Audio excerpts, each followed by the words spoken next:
नमस्कार.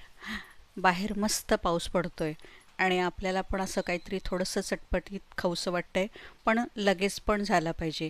तर त्यासाठी आज मी एक तुम्हाला झटपट होणारे असे क्रंची आलूची रेसिपी सांगते, जी मी पावसाळ्यामध्ये करते आणि मला हे खूप आवडते आणि तुम्हाला पण आवडेल. तर चला पाहूया ही रेसिपी कशी करायची आहे.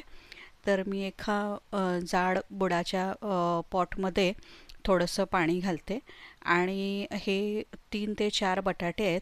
आणि त्याला मी स्वच्छ धुतलेलं आहे आणि कट केलेलं आहे स्क्वेअरमध्ये असं असं आणि हे 2 वेळा धुतलेले आहेत.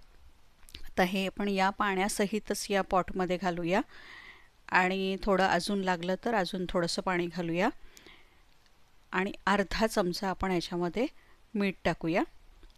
आपल्याला आता हे बटाटे थोडेसे 60 to 70% याच्यामध्ये बॉईल करून घ्यायचे आहेत, की ज्याच्यामुळे जेव्हा आपण ते थोडेसे शॅलो फ्राय करणार तेव्हा ते आतमध्ये मऊ असणार आहेत आणि बाहेरून एकदम क्रंची होतील.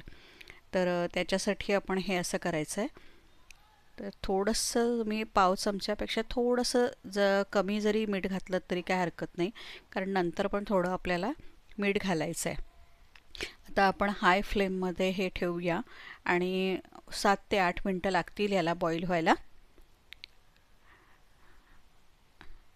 तोपर्यंत आपल्याला ह्याचा जो मॅजिक मसाला आहे तो आपण कसा करायचा तो पाहूया. इथं मी नॉनस्टिकमध्ये लो फ्लेमवर एक फ्राय पॅन ठेवलेला आहे आणि ह्याच्यासाठी लागणारा मसाला आपण बघूया. ह्याच्यासाठी 1 चमचा उडीद डाळ, जिरं, 1 चमचा मोहरी आणि 5 ते 6 या गुंटूर मिरच्या आहेत, 1 चमचा धणे आणि 10 ते 12 आपल्याला कढीपत्त्याची पानं घ्यायची आहेत. कढीपत्त्याची पानं हा या डिशचा हिरो आहे आणि कारण ते एकदम मंद गॅसवर भाजल्यानंतर त्याची ही जी मसाला एकदम होतो तो एकदम छान लागतो आणि त्याचा वास पण खूप छान येतो. आणि हे एकदम मंद गॅसवर करायचं आहे, ह्याच्यामध्ये घाई नाही करायची. आणि ह्या मसाला रेडी झाला आहे हे कसं समजणार, जेव्हा ही कढीपत्त्याची पानं एकदम अशी कुरकुरीत अशी होतील त्यावेळी आपल्याला हा मसाला रेडी झालेला आहे समजायचं. आणि हे मोहरी पण थोडीशी स्प्लटर होईल, जिऱ्याचा पण अतिशय छान सुगंध येईल, त्यावेळी आपला हा मसाला रेडी होणार आहे. बारीक गॅसवर 3 ते 4 मिनटं आपण कंटिन्युअस स्टर करायचं आणि त्याच्यानंतर हे गार झाल्यानंतर आपल्याला हे त्याचं वाटून घ्यायचं आहे. म्हणजे साधारण ही चटणी आपण ती ड्राय चटणी करून घेणार आहोत. इकडे आपले बटाटे पण असे अर्धवट शिजलेलेच आहेत आणि आता आपण ते बटाटे साईडला पाण्यातून काढून घेऊया.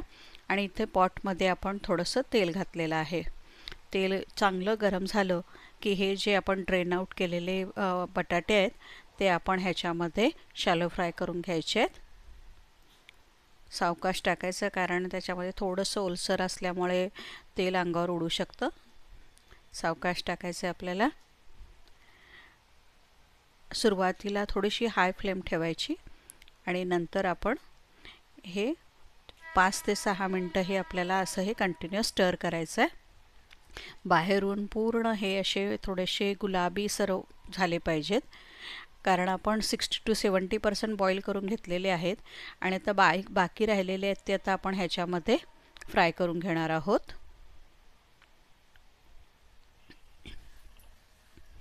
पावसाळ्यामध्ये खाण्यासाठी ही अतिशय छान डिश आहे.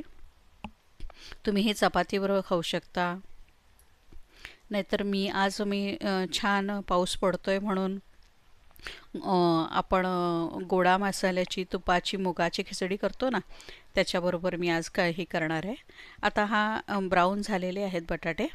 आता त्याच्यामध्ये आपण हा 2 ते 2.5 चमचा हा मसाला टाकू, जी चटणी आपण बनवलेली होती ड्राय चटणी कढीपत्त्याची ती घालूया.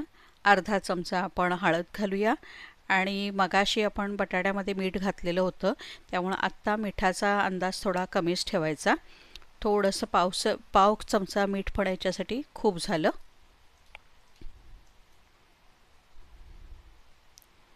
आणि आता आपल्याला हे स्टर करून घ्यायचं आहे. उडीद डाळ वगैरे असल्यामुळे जेव्हा तो चटणी जेव्हा आपण ग्राइंड करून घेतो तेव्हा खाताना थोडीशी क्रंची लागते, ती खूप छान लागते. तुम्ही पण ही डिश नक्की करून पहा.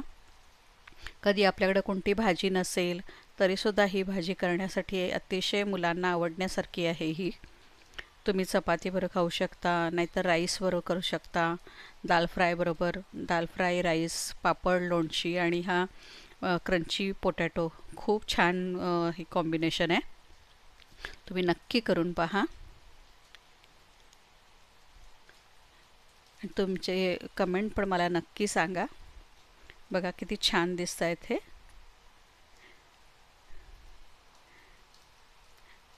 कमेंट करून मला नक्की सांगा की तुमची ही डिश कशी बनली.